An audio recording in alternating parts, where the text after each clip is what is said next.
Benitos, fans of the hottest entertainment on the planet. I'm Fuego here. This is a Rapido Fuego review, a little out of the theater action, and that's because I am just departing from this evening's Screen Unseen here at AMC. And as I always give a shout out to, I know that they do these at other theaters. Harkins does one, I believe Regal, maybe Cinemark, not 100%, but yeah, it is like across all major theater chains and so on and so forth. So as all too often always happens, Reddit gave the confirmation to us here on the west side of the country that it was in fact the film that everybody suspected it to be, which is Studio Canal's release that comes out February 20th, this upcoming Friday, How to Make a Killing. And so starring Glen Powell, it's apparently a remake of, well, it was made into a film like sometime in the early 20th century. I don't recall the specific date, but it's based on a novel from like 1909, a British novel and stuff. And so as you see from the trailers, this is about a dude who is the bastard son of a excommunicated mother from a extremely wealthy family, and he is the heir to the fortune, despite the fact that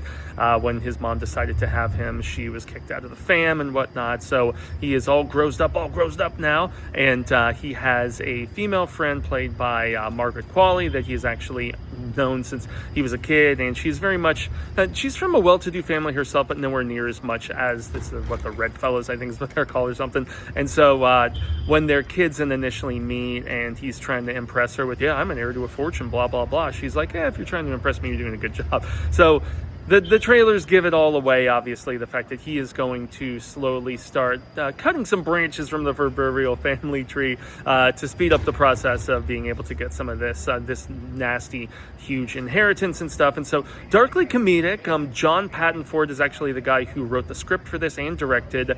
His previous film, Emily the Criminal, was exceptional, man. I mean, showed a side of Aubrey Plaza, one of my favorite actresses that I had never seen before.